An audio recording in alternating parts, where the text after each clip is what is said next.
Les témoins et rescapés parlent de bains de sang et d'exécutions féroces. Depuis des mois, la réalité des exactions au Kasaï était connue, mais cette fois, un rapport de l'ONU publié aujourd'hui documente, chiffre à l'appui, l'horreur vécue par les populations civiles. Le récit de Philippe Randrianarimanan. Traumatisés, ils ont fui le Kasaï au centre de la RDC. C'est en partie grâce à leurs témoignages que l'ONU publie un rapport accablant sur les crimes commis dans cette région en proie à des violences depuis un an. Au départ, le conflit oppose la milice Kamwina Nsapu aux forces congolaises, mais il s'étend à d'autres groupes.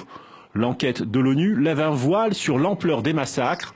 De mars à juin, sur un territoire bien délimité, 251 personnes ont été exécutées, dont 62 enfants. Nos enquêteurs sur le terrain ont noté un fait particulièrement troublant. Les victimes et les témoins n'ont cessé de mentionner que les assaillants de leur village venaient d'un même groupe ethnique et étaient souvent accompagnés soit par des policiers, des responsables locaux ou par des membres de l'armée congolaise. Ce groupe, c'est celui des Banamura.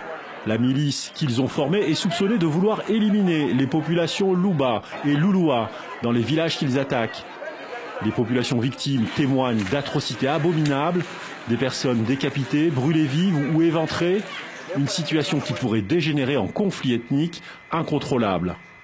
Il y a une vraie crainte que le gouvernement congolais puisse utiliser cette situation dans le Kasaï pour repousser encore les élections. Le Haut Commissariat de l'ONU pour les droits humains demande au gouvernement congolais de mettre fin au climat de violence dans le Kasaï où 80 charniers ont été découverts et de souligner que ces crimes commis contre les civils pourraient relever d'un tribunal international.